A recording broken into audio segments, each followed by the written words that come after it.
Hi all, ഇന്ന് നമ്മൾ discuss ചെയ്യുന്നത് MSW013 introduction to psychological basis of counselling എന്ന വിഷയത്തിലെ ആദ്യത്തെ ബ്ലോക്കിലെ ആദ്യത്തെ യൂണിറ്റ് ആണ്. Block 1 general psychology, unit 1 introduction to psychology. ഇപ്പോൾ നമ്മുടെ സോഷ്യൽ വർക്ക് എന്നുള്ള വിഷയം ഇന്റർ ഡിസിപ്ലിനറി ആയിട്ടുള്ള ഒരു സബ്ജക്റ്റ് ആണ്. അതായത് മറ്റുള്ള വിഷയങ്ങളുമായിട്ട് വളരെ വലിയ അടുത്ത ബന്ധം പുലർത്തുന്ന ഒരു സബ്ജക്റ്റ് ആണ് സോഷ്യൽ വർക്ക് എന്ന് പറയുന്നത്. അതുകൊണ്ടാണ് സോഷ്യൽ വർക്കിൽ നമ്മൾ പഠിക്കുന്ന പല കോൺസെപ്റ്റുകളും biology, philosophy, physiology, psychology, sociology എന്നൊക്കെയുള്ള ഫീൽഡുകളിൽ നിന്ന് എടുത്തിട്ടുള്ള ഒരുപാട് കാര്യങ്ങൾ നമ്മൾ സോഷ്യൽ വർക്കിൽ പഠിക്കുന്നുണ്ട് അല്ലെ. അപ്പൊ ഇൻട്രൊഡക്ഷൻ ടു സൈക്കോളജി എന്നുള്ള ഈ ഒരു ഭാഗത്തിൽ നമ്മൾ പൂർണ്ണമായിട്ട് പഠിക്കുന്നത് നമ്മുടെ സൈക്കോളജി റിലേറ്റഡ് ആയിട്ടുള്ള കുറച്ച് കോൺസെപ്റ്റുകളാണ്. അപ്പൊ നമുക്ക് ആദ്യത്തെ സ്ലൈഡിലേക്ക് കടക്കാം. അപ്പോ ഈ ഒരു സ്ലൈഡിൽ ഈ ഒരു പാഠഭാഗത്തിന്റെ ഒബ്ജക്റ്റീവ്സ് ആണ് പറഞ്ഞിരിക്കുന്നത്. അപ്പൊ ഈ ഒരു പാഠഭാഗത്തിന്റെ ഒബ്ജക്റ്റീവ്സ് എന്ന് പറയുന്നത് സൈക്കോളജി എന്താണ് എന്നും സൈക്കോളജിയുടെ നാച്ചർ എന്താണ് എന്നും മനസ്സിലാക്കുക. അതുപോലെ തന്നെ സൈക്കോളജി എന്നുള്ള ഒരു ഡിസിപ്ലിന്റെ അകത്ത് നമ്മൾ ഉപയോഗിക്കുന്ന പലതരത്തിലുള്ള മെത്തേഡ്സിനെ കുറിച്ചിട്ട് ഈ ഒരു പാഠത്തിൽ ഡിസ്കസ് ചെയ്യുന്നുണ്ട്.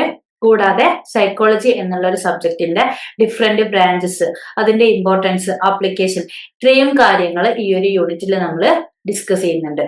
അപ്പോൾ ഇൻട്രൊഡക്ഷൻ പറയുകയാണെങ്കിൽ സൈക്കോളജിയുടെ ഡെഫിനിഷൻ എന്താണ് എന്ന് ചോദിച്ചാൽ നമ്മൾ പറയും psychology is the science of behaviour and cognitive process. നമ്മുടെ ബിഹേവിയറിന്റെയും കോഗ്നിറ്റീവ് പ്രോസസ്സിന്റെയും ഒരു ശാസ്ത്രമാണ് സൈക്കോളജി. അപ്പോൾ ഇതിന്റെ അകത്ത് രണ്ട് പ്രധാനപ്പെട്ട ആസ്പെക്റ്റുകളാണ് വരുന്നത്. ഒന്നാമത്തത് സൈക്കോളജിയുടെ നാച്ചർ എന്ന് പറയുന്നത് സയന്റിഫിക് ആണ്. രണ്ടാമത് വരുന്നത് സൈക്കോളജിക്ക് ഒരു വലിയ സ്കോപ്പ് ഉണ്ട്, ബ്രോഡ് ആയിട്ടുള്ളൊരു സ്കോപ്പ് ഉണ്ട്. അപ്പൊ സൈക്കോളജി എന്ന് പറയുന്നത് നമ്മൾ ചെയ്യുന്ന എല്ലാ കാര്യങ്ങളും ഉൾപ്പെടുന്നത്, നമ്മൾ ഫീൽ ചെയ്യുന്ന എല്ലാ കാര്യങ്ങളും ഉൾപ്പെടുന്നത്, നമ്മൾ ചിന്തിക്കുന്ന, നമ്മൾ എക്സ്പീരിയൻസ് ചെയ്യുന്ന എല്ലാ കാര്യങ്ങളും ഉൾപ്പെടുന്നതാണ്. അല്ലെങ്കിൽ ഇതിനെ കുറച്ചൊക്കെ നമ്മൾ സൈക്കോളജിയിൽ പഠിക്കുന്നുണ്ട്. അപ്പോൾ സൈക്കോളജിയുടെ ഡെഫിനിഷൻ പറഞ്ഞ സമയത്ത് നമ്മൾ പറഞ്ഞു psychology is the science of behaviour and cognitive processes. അപ്പൊ എന്താ ബിഹേവിയർ എന്ന് പറഞ്ഞാല്, ബിഹേവിയർ കൊണ്ട് റെഫർ ചെയ്യുന്നത് നമ്മൾ ലിവിങ് ഓർഗാനിസം, ഒരു ലിവിങ് ഓർഗാനിസം എടുത്തു നോക്കുകയാണെങ്കിൽ, ജീവിച്ചിരിക്കുന്ന ഒരു ഓർഗാനിസത്തിനെ നമ്മൾ എടുത്തു നോക്കുകയാണെങ്കിൽ നമുക്ക് ഒബ്സർവ് ചെയ്യാൻ പറ്റുന്ന, നമുക്ക് നിരീക്ഷിക്കാൻ പറ്റുന്ന ആക്ഷൻസും റിയാക്ഷൻസും ആണ്. ചുരുക്കി പറഞ്ഞാല് ജീവിച്ചിരിക്കുന്ന ഒരു വസ്തു, അതിൽ നമുക്ക് കാണാൻ പറ്റുന്ന അല്ലെങ്കിൽ അതിന്റെ റിയാക്ഷൻസ്, ആക്ഷൻസ് അത് നമുക്ക് ഒബ്സർവ് ചെയ്യാൻ വേണ്ടിയിട്ട് പറ്റും. അത്തരത്തിൽ നിരീക്ഷിക്കാൻ വേണ്ടിയിട്ട് പറ്റുന്ന ലിവിങ് ഓർഗാനിസംസിന്റെ ആക്ഷൻസിനെയും റിയാക്ഷൻസിനെയാണ് നമ്മൾ ബിഹേവിയർ എന്ന് പറയുന്നത്. ഇതിന്റെ അകത്ത് ഒവേർട്ട് ആയിട്ടുള്ള ആക്ഷൻസ് വരുന്നുണ്ട്. ഒവേർട്ട് ആയിട്ടുള്ള ആക്ഷൻസ് എന്ന് പറയുമ്പോൾ നമുക്ക് പ്രത്യക്ഷത്തിൽ കാണാൻ പറ്റുന്നത്, സംസാരിക്കുന്നത്, മൂവ് ചെയ്യുന്നത്, അതുപോലെ തന്നെ നമ്മുടെ തലച്ചോറിന്റെ, ബ്രെയിനിന്റെ മന്ദഗതിയിലുള്ള ആക്ടിവിറ്റീസ്. അപ്പോ ഇതിനെ നമുക്ക് ഒബ്സർവ് ചെയ്യാൻ വേണ്ടിയിട്ട് പറ്റും, അതുപോലെ തന്നെ മെഷർ ചെയ്യാൻ വേണ്ടിയിട്ട് പറ്റും. ഇത്തരത്തില് ഒബ്സർവ് ചെയ്യാൻ വേണ്ടിയിട്ട് പറ്റുന്ന, മെഷർ ചെയ്യാൻ വേണ്ടിയിട്ട് പറ്റുന്ന കാര്യങ്ങൾ, ഇത് ബിഹേവിയേഴ്സ്, ഇത് സൈക്കോളജിയുടെ ഒരു പാർട്ടാണ്. രണ്ടാമത് വരുന്നതാണ് കോഗ്നിറ്റീവ് പ്രോസസ്സസ്. ഇപ്പോൾ കോഗ്നിറ്റീവ് പ്രോസസ്സസ് എന്ന് പറയുന്നത് നമ്മുടെ ഉള്ളിലുള്ള എല്ലാ മെന്റൽ ആക്ടിവിറ്റീസും ആണ്. അതായത് നമ്മൾ ചിന്തിക്കുന്നത്, നമ്മുടെ ഓർമ്മകള്, നമ്മുടെ മനസ്സിൽ പതിഞ്ഞിരിക്കുന്ന mental images, reasoning, decision making എന്ന് തുടങ്ങിയ നമ്മുടെ മെന്റൽ ആക്ടിവിറ്റീസിന്റെ എല്ലാ ആസ്പെക്റ്റുകളെയുമാണ് നമ്മൾ കോഗ്നിറ്റീവ് പ്രോസസ്സസ് എന്ന് വിളിക്കുന്നത്. ഇപ്പൊ ചുരുക്കി പറയുകയാണെങ്കിൽ കോഗ്നിറ്റീവ് പ്രോസസ്സസിൽ ഉൾപ്പെടുന്നത് നമ്മുടെ മനസ്സ് ചെയ്യുന്ന, ഹ്യൂമൻ മൈൻഡ് ചെയ്യുന്ന എല്ലാ ഫങ്ഷൻസും ആണ്. അപ്പൊ ഈ രണ്ട് ടേംസും വ്യക്തമായല്ലോ. ഇനി നമ്മൾ ഡിസ്കസ് ചെയ്യുന്നത് സൈക്കോളജി എന്ന് പറഞ്ഞിട്ടുള്ള സബ്ജക്റ്റിന്റെ ഒറിജിനും സൈക്കോളജി എന്ന് പറഞ്ഞിട്ടുള്ള സബ്ജക്റ്റിന്റെ നിലവിലുള്ള നാച്ചർ എന്താണ് എന്നുള്ളതുമാണ്. അപ്പൊ സൈക്കോളജിയുടെ വേരുകൾ അന്വേഷിച്ചു പോയാൽ നമ്മൾ എത്തിച്ചേരുന്നത് ഫിലോസഫി എന്ന് പറയുന്ന സബ്ജക്റ്റിലാണ്. ഓക്കെ, സൈക്കോളജി ഒരുപാട് കാലം ഫിലോസഫി എന്ന് പറയുന്ന ഒരു സബ്ജക്റ്റിന്റെ പാർട്ടായിരുന്നു. ഒരു സെപ്പറേറ്റ് ആയിട്ടുള്ള ഡിസിപ്ലിൻ ആയിട്ട്, വിഷയമായിട്ട് സൈക്കോളജി മാറിയത് 1800കളുടെ അവസാനത്തോടു കൂടിയാണ്. അപ്പൊ സൈക്കോളജിയുടെ തുടക്കത്തിലുള്ള ഒരു ചരിത്രം എടുത്തു നോക്കുകയാണെങ്കിൽ നമ്മൾ എത്തിച്ചേരുന്നത് ആൻഷ്യന്റ് ഗ്രീസിലായിരിക്കും. 17th സെഞ്ചുറിയില് റെനെ ഡിക്കാർട്ട് എന്ന് പറയുന്ന ഒരു ഫ്രഞ്ച്, ഫ്രാൻസിലുള്ള ഒരു ഫ്രഞ്ച് ഫിലോസഫർ ആണ് ആദ്യമായിട്ട് ഡ്യുവലിസം എന്ന് പറയുന്ന ഒരു കോൺസെപ്റ്റ് ഇൻട്രൊഡ്യൂസ് ചെയ്തത്. അപ്പൊ എന്താണ് ഡ്യുവലിസം എന്ന് പറഞ്ഞാല്, അപ്പോ റെനെ ഡിക്കാർട്ട് പറഞ്ഞത് പ്രകാരം, അദ്ദേഹത്തിന്റെ തിയറി ആയിട്ടുള്ള ഡ്യുവലിസത്തില് റെനെ ഡിക്കാർട്ട് പറഞ്ഞത് പ്രകാരം മനസ്സും നമ്മുടെ ശരീരവും രണ്ടും സെപ്പറേറ്റ് ആയിട്ടുള്ള എൻറ്റിറ്റീസ് ആണ്, രണ്ടും വ്യത്യസ്തമായിട്ടുള്ള രണ്ട് എൻറ്റിറ്റീസ് ആണ്. മറ്റുള്ള ഫിലോസഫേഴ്സ് സജസ്റ്റ് ചെയ്ത ഒരു കാര്യമാണ് ഇന്ററാക്ഷനിസം എന്ന് പറയുന്നത്. അപ്പൊ ഇന്ററാക്ഷനിസത്തിൽ പറയുന്നത് മനസ്സും ശരീരവും പരസ്പരം ഇൻഫ്ലുവൻസ് ചെയ്യുന്നുണ്ട്. ഓക്കെ, ഡ്യുവലിസത്തിൽ പറയുന്നത് മനസ്സും ശരീരവും രണ്ട് സെപ്പറേറ്റ് ആയിട്ടുള്ള എൻറ്റിറ്റീസ് ആണ്. ഇന്ററാക്ഷനിസത്തിൽ പറയുന്നത് മനസ്സും ശരീരവും പരസ്പരം ഇൻഫ്ലുവൻസ് ചെയ്യുന്നുണ്ട് എന്നുള്ളതാണ്. അപ്പൊ 19ാം നൂറ്റാണ്ടിന്റെ അവസാനത്തോട് കൂടിയിട്ട് പല ഫിലോസഫേഴ്സും ആക്സെപ്റ്റ് ചെയ്തിട്ടുള്ള ഒരു കാര്യമാണ്, നമ്മൾ മനസ്സിനെ പറ്റിയിട്ട് പഠിക്കുന്ന സമയത്ത് അവിടെ ഒരു എംപെറിക്കൽ ആയിട്ടുള്ള ഒബ്സർവേഷൻ വേണം. ഓക്കെ, അടിസ്ഥാനപരമായിട്ടുള്ള ഒരു എംപെറിക്കൽ ആയിട്ടുള്ള ഒബ്സർവേഷൻ മനസ്സിനെ പഠിക്കുന്ന സമയത്ത് നിർബന്ധമാണ്. General psychology, the shift towards science. അപ്പോ അതുവരെ ഫിലോസഫിയുടെ പാർട്ടായിരുന്ന സൈക്കോളജിക്ക് സയൻസിലേക്കുള്ള ഒരു ഷിഫ്റ്റ് ഇവിടെ ലഭിക്കുകയാണ്. അപ്പൊ ഫിലോസഫേഴ്സ് മനസ്സിലാക്കിയിട്ടുള്ള ഒരു കാര്യമാണ്, മൈൻഡിനെ പറ്റിയിട്ട് പഠിക്കണമെങ്കിൽ അവിടെ റീസണിങ് മാത്രം പോരാ, അല്ലെങ്കിൽ യുക്തിചിന്ത മാത്രം പോരാ, മറിച്ചിട്ട് മൈൻഡിനെ നമ്മൾ ഒബ്സർവ് ചെയ്യണം, നിരീക്ഷിക്കണം. അപ്പൊ ഒരു എംപെറിക്കൽ അപ്രോച്ച് ആണ് ഇവിടെ വേണ്ടത്. ഇപ്പൊ ഫിസിയോളജി ആണ് സൈക്കോളജിയെ ഒരു സയൻസ് ആയിട്ട് മാറാൻ വേണ്ടിയിട്ട് സഹായിച്ചിട്ടുള്ളത്. 1860 1880 കാലഘട്ടങ്ങളിൽ ഫിസിയോളജിയുടെ സഹായത്തോടു കൂടിയിട്ടാണ് സൈക്കോളജി ഒരു സയൻസ് ആയിട്ട് മാറിയത്. അപ്പോ അതിൽ തന്നെ നമ്മൾ എടുത്തു പറയേണ്ട ഒരു പേരാണ് വില്യം വുണ്ട്. വില്യം വുണ്ട് ഒരു ജർമ്മൻ ഫിസിയോളജിസ്റ്റ് ആയിരുന്നു. അദ്ദേഹം സയന്റിഫിക് മെത്തേഡ്സ് ഉപയോഗിച്ചുകൊണ്ട് റിയാക്ഷൻ ടൈംസിനെ പറ്റിയിട്ട് പഠിക്കാൻ വേണ്ടിയിട്ട് തുടങ്ങി. അപ്പൊ 1874 അദ്ദേഹം ഒരു പുസ്തകം പബ്ലിഷ് ചെയ്തു. പ്രിൻസിപ്പിൾസ് ഓഫ് ഫിസിയോളജിക്കൽ സൈക്കോളജി എന്നതായിരുന്നു ആ ഒരു പുസ്തകത്തിന്റെ പേര്. അതിനുശേഷം 1879 അദ്ദേഹം സൈക്കോളജിക്ക് വേണ്ടിയിട്ട് ആദ്യത്തെ ഒരു ലാബ് യൂണിവേഴ്സിറ്റി ഓഫ് ലെപ്സിക്ക് ജർമ്മനിയിൽ സ്ഥാപിക്കുകയാണ്. അപ്പൊ സൈക്കോളജി ഫിലോസഫിയുടെ ഭാഗമായിട്ട് ഉള്ളത് മാറി സൈക്കോളജി ഒരു സയൻസ് ആയി, അല്ലെ? സയൻസ് വിഷയങ്ങളുടെ പ്രത്യേകതയാണ് ലാബ് വേണം എന്നുള്ളത്, ലബോറട്ടറി എന്ന് പറയുന്നത്. അങ്ങനെ സൈക്കോളജി സയൻസ് ആയ സമയത്ത് സൈക്കോളജിക്ക് വേണ്ടിയിട്ട് ആദ്യമായിട്ടൊരു ലാബ് നമ്മുടെ വില്യം വുണ്ട് ഫൗണ്ട് ചെയ്തു. അതും യൂണിവേഴ്സിറ്റി ഓഫ് ലെപ്സിക്ക് ജർമ്മനിയിലെ ആണ് ഈ ഒരു ലാബ് സ്ഥിതി ചെയ്യുന്നത്. അപ്പോ ഈ ഒരു ലാബ് വന്നതോട് കൂടിയിട്ടാണ് സൈക്കോളജി ഒരു സയന്റിഫിക് ഫീൽഡ് ആയിട്ട് മാറാൻ വേണ്ടിയിട്ട് തുടങ്ങിയത്. അപ്പോ സൈക്കോളജി സയൻസ് ആയതുകൊണ്ട് തന്നെ സൈക്കോളജിക്ക് ലാബ് വന്നു. ആ ഇടയ്ക്ക് സൈക്കോളജിസ്റ്റുകളുടെ ഇടയിൽ ഒരു ഡിബേറ്റ് വന്നു, തർക്കം വന്നു. സൈക്കോളജി ഇൻഡിപെൻഡന്റ് വിഷയമായി ലാബുമായി, ഇനി എന്താണ് നമ്മൾ സൈക്കോളജിയിൽ പഠിക്കേണ്ടത്, സൈക്കോളജി എന്താണ് ഫോക്കസ് ചെയ്യേണ്ടത് എന്നതിനെ ചൊല്ലി ഏർലി സൈക്കോളജിസ്റ്റുകളുടെ ഇടയിൽ ഒരു ഡിബേറ്റ് നടന്നു. ഇതാണ് പലതരത്തിലുള്ള different schools of thought, okay, psychology related ആയിട്ടുള്ള different schools of thought emerge ചെയ്യാനുള്ള ഒരു കാരണം.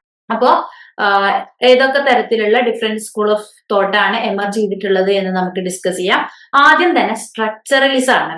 അപ്പൊ സ്ട്രക്ചറലിസം ഫോക്കസ് ചെയ്തത് മനസ്സിന്റെ ബേസിക് ആയിട്ടുള്ള സ്ട്രക്ചേഴ്സ് ഐഡന്റിഫൈ ചെയ്യുന്നതിലാണ്. ഇത് ഒറിജിനേറ്റ് ചെയ്തത് വില്യം വുണ്ടിൽ നിന്നാണ്. ജർമ്മനിയിലാണ് വില്യം വുഡിന്റെ സ്വദേശം.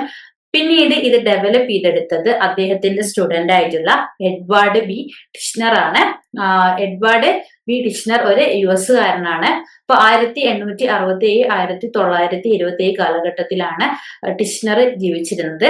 അപ്പോ സ്ട്രക്ചറലിസത്തിന്റെ ലക്ഷ്യം എന്ന് പറയുന്നത് നമ്മുടെ മനസ്സ് ഉണ്ടാക്കിയിട്ടുള്ള എലമെന്റ്സ് എന്തൊക്കെയാണ് എന്ന് കണ്ടെത്തുക, അല്ലെങ്കിൽ മനസ്സിന്റെ യൂണിറ്റ്സ് എന്തൊക്കെയാണ് എന്ന് കണ്ടെത്തുക. ഇപ്പൊ സ്ട്രക്ചറലിസ്റ്റുകൾ വിശ്വസിച്ചിരുന്ന ഒരു കാര്യമാണ് നമ്മുടെ മനസ്സിനെ നമുക്ക് കഷ്ണങ്ങളാക്കിയിട്ട് മാറ്റാം, ബ്രോക്കൺ ഡൗൺ ചെയ്യാം. അതിന്റെ അകത്ത് നമ്മുടെ മനസ്സിന്റെ അകത്ത് സെൻസേഷന്റെ യൂണിറ്റ് ഉണ്ട്, ഇമേജിന്റെ യൂണിറ്റ് ഉണ്ട്, ഇമോഷന്റെ യൂണിറ്റ് ഉണ്ട്. അപ്പൊ ഇതിനെ പറ്റിയിട്ടൊക്കെ പഠിക്കണമെങ്കിൽ നമ്മുടെ മനസ്സ് ആദ്യം എന്ത് ചെയ്യണം, ബ്രോക്കൺ ഡൗൺ ചെയ്യണം എന്നുള്ള അഭിപ്രായമായിരുന്നു സ്ട്രക്ചറലിസ്റ്റുകൾക്ക് ഉണ്ടായിരുന്നത്. അപ്പോ ഇതിനു വേണ്ടിയിട്ട് അവർ ഉപയോഗിച്ചിട്ടുള്ള ഒരു പ്രധാനപ്പെട്ട മെത്തേഡാണ് ഇൻട്രോസ്പെക്ഷൻ എന്ന് പറയുന്നത്. അപ്പൊ ഇൻട്രോസ്പെക്ഷൻ എന്ന് പറയുന്നത് ഒരു പ്രോസസ്സാണ്. ഇവിടെ സബ്ജക്റ്റുകളെ ഡിസ്ക്രൈബ് ചെയ്യുന്നത്, അതായത് ഇൻട്രോസ്പെക്ഷൻ ചെയ്യുന്ന വ്യക്തികൾ, സബ്ജക്റ്റുകൾ, അവർക്കുണ്ടാകുന്ന മെന്റൽ എക്സ്പീരിയൻസസ്, അവർക്കുണ്ടാകുന്ന മാനസികപരമായിട്ടുള്ള എക്സ്പീരിയൻസസ് ഒബ്ജക്റ്റീവ്ലി ഡിസ്ക്രൈബ് ചെയ്യാൻ വേണ്ടിയിട്ട് തുടങ്ങി. ഓക്കെ. അപ്പോൾ ഈ സബ്ജക്റ്റുകൾക്ക് ഇൻട്രോസ്പെക്ഷൻ ചെയ്യുന്ന ഈ സബ്ജക്റ്റുകൾക്ക് അവർക്ക് വേണ്ട വിധത്തിലുള്ള ട്രെയിനിങ് കൊടുത്തിട്ടുണ്ട്. എക്സ്റ്റേണൽ ആയിട്ടുള്ള അല്ലെങ്കിൽ സ്റ്റിമുലസിനെ കുറിച്ചിട്ടുള്ള മീനിങ് ഇഗ്നോർ ചെയ്യാനും അവരുടെ തന്നെ റോ എക്സ്പീരിയൻസ് റിപ്പോർട്ട് ചെയ്യാനുള്ള ഒരു ട്രെയിനിങ് സബ്ജക്റ്റുകൾക്ക് കൊടുത്തിട്ടുണ്ട്. എക്സാമ്പിൾ പറയുകയാണെങ്കിൽ കളർ ഡിസ്ക്രൈബ് ചെയ്യുക, ടോൺ ഡിസ്ക്രൈബ് ചെയ്യുക, സ്മെല്ല്, അതൊക്കെ ഡീറ്റെയിൽ ആയിട്ട് ഡിസ്ക്രൈബ് ചെയ്യാനുള്ള ഒരു ട്രെയിനിങ് ഈ സബ്ജക്റ്റുകൾക്ക് കൊടുത്തിട്ടുണ്ട്.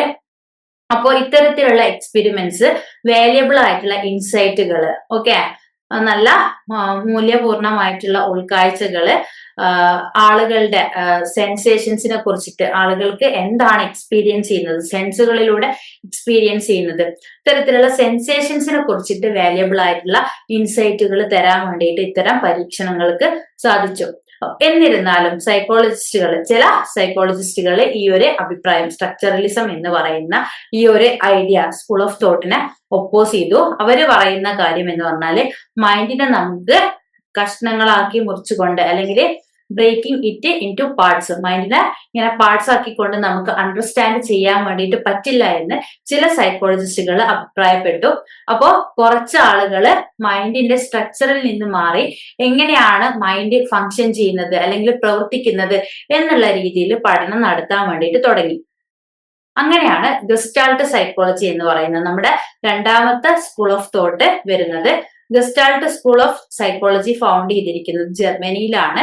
ഏകദേശം 1912 കാലഘട്ടത്തിലാണ് ഗസ്റ്റാൾട്ട് സൈക്കോളജി നിലവിൽ വരുന്നത്. മാക്സ് വേർത്തിമർ, കേർട്ട് കോഫ്ക, വോൾഫ്ഗാങ് കൊഹ്ലർ ഇവരൊക്കെയാണ് ഗസ്റ്റാൾട്ട് സൈക്കോളജി ഫൗണ്ട് ചെയ്തത്. ഇവര് സ്ട്രക്ചറലിസത്തിന്റെ അഭിപ്രായങ്ങൾ ഒപ്പോസ് ചെയ്തു. ഇവര് പറഞ്ഞത് മൈൻഡ് എന്ന് പറയുന്നത് ചില എലിമെന്റ്സിന്റെ, സിമ്പിൾ എലിമെന്റ്സിന്റെ സം ഒന്നും അല്ല എന്നുള്ളതാണ്. അപ്പൊ ഗസ്റ്റാൾട്ട് എന്ന് പറയുന്ന പുതിയൊരു ടേം അവർ ഇൻട്രൊഡ്യൂസ് ചെയ്തു. ഗസ്റ്റാൾട്ട് എന്ന് പറയുന്നതിന്റെ അർത്ഥം ഫോം അല്ലെങ്കിൽ കോൺഫിഗറേഷൻ എന്നതാണ്. അപ്പൊ ഇവര് എംഫസൈസ് ചെയ്തൊരു കാര്യമാണ് whole pattern of sensory activity matters more than individual parts. ഇപ്പൊ സെൻസറി എക്സ്പീരിയൻസസിനെ എടുക്കുകയാണെങ്കിൽ, സെൻസറി ആക്ടിവിറ്റീസിനെ എടുക്കുകയാണെങ്കിൽ അതിന്റെ വോൾ പാറ്റേൺ, മൊത്തത്തിലുള്ള പാറ്റേണിനെയാണ് നമ്മൾ നോക്കേണ്ടത് അല്ലെങ്കിൽ ഊന്നി പറയേണ്ടത്, അല്ലാതെ ഇൻഡിവിജ്വൽ പാർട്സിനെ അല്ല എന്ന് ഗസ്റ്റാൾട്ട് സൈക്കോളജിസ്റ്റുകൾ വാദിച്ചു. മെന്റൽ എക്സ്പീരിയൻസ് ഡിപ്പെൻഡ് ചെയ്യുന്നത് organisation and pattern of elements, നമ്മുടെ മനസ്സിലുള്ള എലമെന്റ്സിന്റെ പാറ്റേൺ അല്ലെങ്കിൽ ഓർഗനൈസേഷൻ ഡിപ്പെൻഡ് ചെയ്തുകൊണ്ടാണ് എന്ന് ഇവര് പറയാൻ വേണ്ടിയിട്ട് തുടങ്ങി, അഥവാ ഗസ്റ്റാൾട്ട് സൈക്കോളജിസ്റ്റുകൾ പറയാൻ വേണ്ടിയിട്ട് തുടങ്ങി. അപ്പൊ അവര് വിശ്വസിച്ചിരുന്ന ഒരു കാര്യം എന്ന് പറയുന്നത് മനസ്സിനെ പറ്റിയിട്ട് ഏറ്റവും നല്ല രീതിയിൽ മനസ്സിലാക്കണമെങ്കിൽ മനസ്സിന്റെ ഉള്ളിലുള്ള എലമെന്റ്സ് എങ്ങനെയാണ് അറേഞ്ച് ചെയ്തിരിക്കുന്നത് എന്നതാണ് നമ്മൾ പഠിക്കേണ്ടത്, അല്ലാതെ അതിനെ ബ്രേക്കിംഗ് ഡൗൺ ചെയ്യാൻ പാടില്ല. ഫങ്ഷനലിസം, മൂന്നാമത്തെ സ്കൂൾ ഓഫ് തോട്ട് ആണ് ഫങ്ഷനലിസം എന്ന് പറയുന്നത്. അപ്പൊ ഫങ്ഷനലിസത്തിൽ ഫോക്കസ് ചെയ്തത് കോൺഷ്യസ്നെസിന്റെ ഫങ്ഷൻസ് ആണ്, കോൺഷ്യസ്നെസ് ചെയ്യുന്ന കാര്യങ്ങൾ, ഫങ്ഷൻസ് എന്തൊക്കെയാണ് എന്നുള്ളതാണ്, അല്ലാതെ കോൺഷ്യസ്നെസിന്റെ സ്ട്രക്ചർ അല്ല. ഇപ്പൊ ഫങ്ഷനലിസം കൊണ്ടുവന്നിട്ടുള്ള പ്രധാനപ്പെട്ട ഫിഗേഴ്സ് ആണ് ജോൺ ഡ്യൂവി, ജെയിംസ് ആർ എങ്കൽ, അതുപോലെ തന്നെ ഹാർവിക് ആർ. ഇവരൊക്കെ യൂണിവേഴ്സിറ്റി ഓഫ് ചിക്കാഗോയിൽ നിന്ന് വന്നിട്ടുള്ള ആളുകളാണ്. അപ്പൊ ഇവര് വിശ്വസിച്ചിരുന്നത് സൈക്കോളജിയിൽ നമ്മൾ പഠിക്കേണ്ടത് എന്താണ് നമ്മുടെ മനസ്സും അതുപോലെ തന്നെ ബിഹേവിയറും ചെയ്യുന്നത്. Okay, what mind and behaviour do, നമ്മുടെ മനസ്സും അതുപോലെ തന്നെ നമ്മുടെ ബിഹേവിയറും ചെയ്യുന്ന കാര്യങ്ങൾ എന്തൊക്കെയാണ് എന്നുള്ളതാണ് സൈക്കോളജിയിൽ പഠിക്കേണ്ടത്. അത്തരത്തിലുള്ള വാദത്തിലുള്ള ആളുകളായിരുന്നു ഈ ഫങ്ഷനലിസം സ്കൂൾ ഓഫ് തോട്ടിൽ നിന്ന് വരുന്ന ആളുകൾ. അപ്പോ ഫങ്ഷനലിസ്റ്റുകളെ എംഫസൈസ് ചെയ്തിട്ടുള്ള ഒരു കാര്യമാണ് മൈൻഡും ബിഹേവിയറും. ഇത് രണ്ടുമാണ് ഇൻഡിവിജ്വൽസിനെ അവരുടെ എൻവയോൺമെന്റുമായിട്ട് അഡ്ജസ്റ്റ് ചെയ്യാൻ വേണ്ടിയിട്ട് സഹായിക്കുന്നത്. ഇപ്പോൾ ഫങ്ഷനലിസ്റ്റുകൾ പഠിച്ചത് ലേണിംഗ്, മെമ്മറി, പ്രോബ്ലം സോൾവിങ്, അതുപോലെ തന്നെ മോട്ടിവേഷൻ. ഇതൊക്കെ എങ്ങനെയാണ് വ്യക്തികളെ അവരുടെ ചുറ്റുപാടുകളുമായിട്ട് അഡ്ജസ്റ്റ് ചെയ്യാൻ വേണ്ടിയിട്ട് അല്ലെങ്കിൽ അഡാപ്റ്റ് ചെയ്യാൻ വേണ്ടിയിട്ട് സഹായിക്കുന്നത് എന്നുള്ളതാണ്. ഇപ്പൊ ഫങ്ഷനലിസ്റ്റുകൾ ഒരുപാട് തരത്തിലുള്ള പരീക്ഷണങ്ങൾ നടത്തിയിട്ടുണ്ട്. മനസ്സിനെ ഡിസ്ക്രൈബ് ചെയ്യുന്നതിന് പകരം അതിനെ പറ്റിയിട്ട് കൂടുതലായിട്ട് മനസ്സിലാക്കാൻ വേണ്ടിയിട്ട് ഒരുപാട് പരീക്ഷണങ്ങൾ നടത്തിയിട്ടുണ്ട്. ഇൻ ഷോർട്ട് പറയുകയാണെങ്കിലും, ഓക്കെ, ചുരുക്കി പറയുകയാണെങ്കിൽ അവര് പഠിച്ചത് മനസ്സിന്റെ ഫങ്ഷൻസും അതുപോലെ തന്നെ ബിഹേവിയറും റിയൽ ലൈഫ് കോണ്ടെക്സ്റ്റിൽ വരുന്ന സമയത്ത് എങ്ങനെയാണ് എന്നുള്ളതാണ്. നാലാമത് വരുന്ന സ്കൂൾ ഓഫ് തോട്ട് ആണ് ബിഹേവിയറിസം. അപ്പൊ ബിഹേവിയറിസത്തിൽ നമ്മൾ ഫോക്കസ് ചെയ്യുന്നത് ഒബ്സർവബിൾ ആയിട്ടുള്ള അല്ലെങ്കിൽ മെഷറബിൾ ആയിട്ടുള്ള ബിഹേവിയേഴ്സ് ആണ്. നിരീക്ഷിക്കാനും അളക്കാനും ഒക്കെ പറ്റുന്ന രീതിയിലുള്ള ബിഹേവിയർ ആണ്, അല്ലാതെ മനസ്സിൽ വരുന്ന ഇന്റേണൽ തോട്ട്സും അല്ല. അപ്പൊ ബിഹേവിയറിസം എന്ന് പറയുന്ന സ്കൂൾ ഓഫ് തോട്ട് ഒറിജിനേറ്റ് ചെയ്തത് ജോൺ ബി വാട്സൺ. ഓക്കെ, നമ്മൾ JB വാട്സൺ എന്ന് ചുരുക്കി പറയും. ഇദ്ദേഹമാണ് ബിഹേവിയറിസം എന്ന് പറയുന്ന ഒരു സ്കൂള് കൊണ്ടുവന്നത്. 1879 1958 ജോൺസ് ഹോപ്കിൻസ് യൂണിവേഴ്സിറ്റിയിലാണ് വാട്സൺ ഇത്തരത്തിലുള്ള ഐഡിയാസുമായിട്ട് വന്നത്. അപ്പോൾ വാട്സൺ റിജക്റ്റഡ് സ്റ്റഡിങ് ദ മൈൻഡിനെ പഠിക്കുന്നത് വാട്സൺ റിജക്ട് ചെയ്തു. അദ്ദേഹം എംഫസൈസ് ചെയ്തത് അല്ലെങ്കിൽ ഊന്നി പറഞ്ഞത് നമ്മൾ പഠിക്കേണ്ടത് മനസ്സിനെ കുറിച്ചിട്ടല്ല, മറിച്ച് ആനിമൽസിന്റെയും ഹ്യൂമൻസിന്റെയും ബിഹേവിയറിനെ കുറിച്ചിട്ടാണ്. അവരിൽ നമുക്ക് നിരീക്ഷിക്കാൻ പറ്റുന്ന ആക്ടിവിറ്റീസ് ആണ് നമ്മൾ പഠിക്കേണ്ടത് എന്ന് വാട്സൺ അഭിപ്രായപ്പെട്ടു. അപ്പൊ ബിഹേവിയറിസത്തിന്റെ പ്രത്യേകതകളാണ്. ബിഹേവിയറിസം ഊന്നി പറയുന്നത് അല്ലെങ്കിൽ എംഫസൈസ് കൊടുക്കുന്നത് കണ്ടീഷനഡ് ആയിട്ടുള്ള റെസ്പോൺസസിനെയാണ്. രണ്ടാമത് വരുന്നതാണ് ബിഹേവിയറിസം ഫോക്കസ് ചെയ്യുന്നത് ഒരാൾ പഠിച്ചെടുക്കുന്ന അല്ലെങ്കിൽ ലേൺ ചെയ്തെടുക്കുന്ന ബിഹേവിയർ ആണ്. അല്ലാതെ ആൾ ജനിക്കുന്ന സമയത്ത് അയാൾക്കുള്ള ബിഹേവിയർ അല്ലെങ്കിൽ അയാളുടെ ഉള്ളിലുള്ള ഇന്നേറ്റ് ആയിട്ടുള്ള ബിഹേവിയർ അല്ല, മറിച്ചിട്ട് ഒരു വ്യക്തി പഠിച്ചെടുക്കുന്ന ലേൺഡ് ആയിട്ടുള്ള ബിഹേവിയർ ആണ് ബിഹേവിയറിസം ഫോക്കസ് ചെയ്യുന്നത്. കൂടാതെ എംഫസൈസ് കൊടുക്കുന്നത് ആനിമൽ ബിഹേവിയർ ആണ്. ഓക്കെ, മനുഷ്യന്മാരുടെ ബിഹേവിയർ മാത്രമല്ല, ആനിമൽസിന്റെ മൃഗങ്ങളുടെ ബിഹേവിയറിനും ബിഹേവിയറിസം പ്രാധാന്യം കൊടുക്കുന്നുണ്ട്. അപ്പൊ ബിഹേവിയറിസ്റ്റുകൾ പറഞ്ഞത് പ്രകാരം ആനിമൽസിന്റെ ബിഹേവിയർ പഠിക്കുന്നതിലൂടെ നമുക്ക് ഹ്യൂമൻസിന്റെ ബിഹേവിയർ കൂടുതൽ അറിയാൻ വേണ്ടിയിട്ട് അല്ലെങ്കിൽ പഠിക്കാൻ വേണ്ടിയിട്ട് സാധിക്കും എന്നുള്ളതാണ്. ഇപ്പൊ വാട്സൺ പറഞ്ഞത് പ്രകാരം ആനിമൽസിന്റെയും അല്ലെങ്കിൽ ഹ്യൂമൻസിന്റെയും ഇടയിൽ അവരുടെ ബിഹേവിയറിനെ സംബന്ധിച്ചിടത്തോളം വലുതായിട്ടുള്ള എസെൻഷ്യൽ ഡിഫറൻസസ് ഒന്നും ഇല്ല. ഇനി ബിഹേവിയറിസത്തിന് വന്നിട്ടുള്ള കുറച്ച് ചാലഞ്ചസ്. അപ്പൊ ഒരു കാലത്ത് ഏറ്റവും ഡോമിനന്റ് ആയിട്ട് നിൽക്കുന്ന ഒരു സ്കൂൾ ഓഫ് തോട്ട് ആയിരുന്നു ബിഹേവിയറിസം എന്ന് പറയുന്നത്. എന്നിരുന്നാലും സിഗ്മണ്ട് ഫ്രോയിഡിന്റെ സൈക്കോ അനാലിസിസ് തിയറി വന്നതോട് കൂടിയിട്ട് ബിഹേവിയറിസത്തിന് ഒരു ഒപ്പോസിഷൻ വന്നു. ഓക്കെ, സിഗ്മണ്ട് ഫ്രോയിഡിന്റെ തിയറി പ്രധാനമായിട്ടും ഊന്നി പറഞ്ഞിട്ടുള്ളത് നമ്മുടെ മനസ്സിന്റെ അൺകോൺഷ്യസ് മൈൻഡ്, ഓക്കെ, അൺകോൺഷ്യസ് മൈൻഡിന്റെ പ്രവർത്തനങ്ങൾ, അതിന്റെ ഉള്ളിൽ നടക്കുന്ന ഇന്റേണൽ ആയിട്ടുള്ള മെന്റൽ പ്രോസസ്സുകളെയും കുറിച്ചിട്ടാണ്. ഇപ്പൊ 1950കളിലെ വേറൊരു സൈക്കോളജിസ്റ്റുകൾ അല്ലെങ്കിൽ വേറൊരു സ്കൂൾ ഓഫ് തോട്ട് ആയിട്ടുള്ള ഹ്യൂമനിസ്റ്റ് സൈക്കോളജിസ്റ്റുകൾ ആർഗ്യൂ ചെയ്തത്, അവര് പറഞ്ഞത് മനുഷ്യന്മാർക്ക് എന്തും ചെയ്യാനുള്ള ഒരു ഫ്രീ വില്ലുണ്ട്, മനുഷ്യന് അവന്റെ ഇഷ്ടത്തിനനുസരിച്ചിട്ട് പ്രവർത്തിക്കാനുള്ള ഒരു വില്ലുണ്ട്, അല്ലാതെ ഏതെങ്കിലും ഒരു സ്റ്റിമുലി കണ്ടിട്ടുണ്ടെങ്കിൽ അവര് അതിനോട് റിയാക്ട് ചെയ്യുകയല്ല ചെയ്യുന്നത്. മനുഷ്യൻ എന്താണോ ചെയ്യേണ്ടത് അത് അവന് ചെയ്യാൻ വേണ്ടിയിട്ട് പറ്റും. അത്തരത്തിലുള്ള ഒരു ഫ്രീ വില്ല് ഹ്യൂമൻസിന് ഉണ്ട്. അപ്പോൾ ഇതൊരു കോഗ്നിറ്റീവ് റെവല്യൂഷന് കാരണമായി. അതായത് നമ്മൾ വീണ്ടും ബിഹേവിയറിൽ നിന്ന് ശ്രദ്ധ വീണ്ടും മെന്റൽ പ്രോസസ്സ് കോഗ്നിഷൻ അതിലേക്ക് മാറാൻ വേണ്ടിയിട്ട് തുടങ്ങി. ഇപ്പൊ കോഗ്നിറ്റീവ് റെവല്യൂഷനും മോഡേൺ സൈക്കോളജിയും. ഇപ്പൊ കോഗ്നിറ്റീവ് റെവല്യൂഷൻ ഒരുപാട് കാലം ഇങ്ങനെ ഗ്രൂവിങ് ചെയ്തുകൊണ്ടേയിരുന്നു. സൈക്കോളജിസ്റ്റുകള് മെമ്മറി, റീസണിങ്, പ്രോബ്ലം സോൾവിങ് ഇതിനെ പറ്റിയിട്ടൊക്കെ വീണ്ടും പഠിക്കാൻ വേണ്ടിയിട്ട് തുടങ്ങി. കൂടുതലായിട്ട് കമ്പ്യൂട്ടർ അഡ്വാൻസ്ഡ് റിസർച്ച് വന്നതോട് കൂടിയിട്ട് കോഗ്നിറ്റീവ് സൈക്കോളജിയിൽ പുതിയ പുതിയ മെത്തേഡ്സ് യൂസ് ചെയ്യാൻ വേണ്ടിയിട്ട് തുടങ്ങി. Okay, computer advanced research methods cognitive സൈക്കോളജിയിൽ ഉപയോഗിക്കാൻ വേണ്ടിയിട്ട് തുടങ്ങി. ഈ പുതിയ ടെക്നിക്കുകളുടെ സഹായത്തോട് കൂടിയിട്ട് നമ്മുടെ തലച്ചോറിലുള്ള ആക്ടിവിറ്റീസ് ഒബ്സർവ് ചെയ്യാൻ വേണ്ടിയിട്ട് തുടങ്ങി.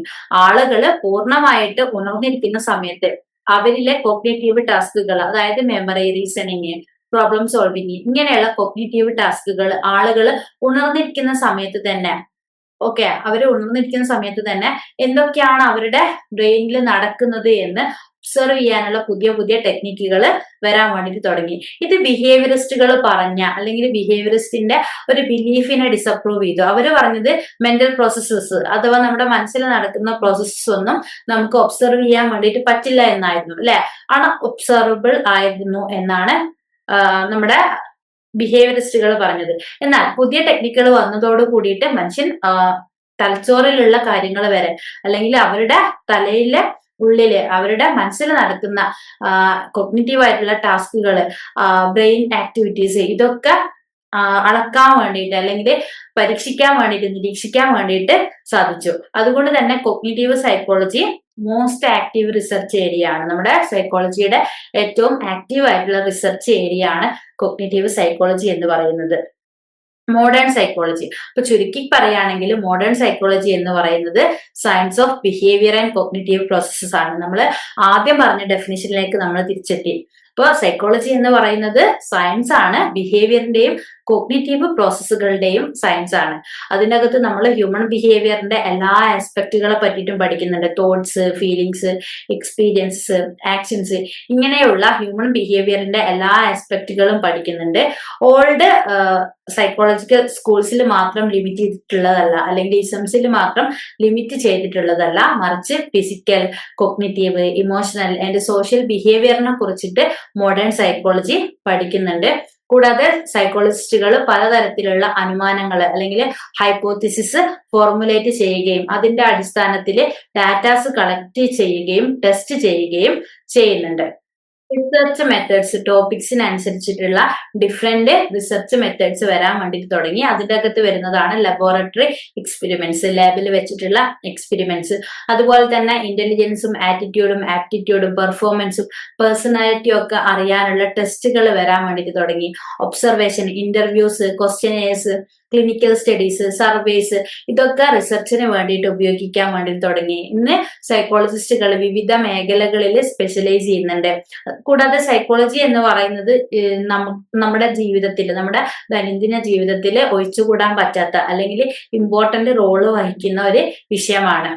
ഈ ഒരു സെഷൻ ഇവിടെ അവസാനിക്കുകയാണ്. നമുക്ക് ഈ ഒരു യൂണിറ്റിനെ തന്നെ ബേസ് ചെയ്തുകൊണ്ട് 2 സെഷൻസും കൂടെ ഡിസ്കസ് ചെയ്യാനുണ്ട്. അതുമായിട്ട് വീണ്ടും കാണാം. Thank you all.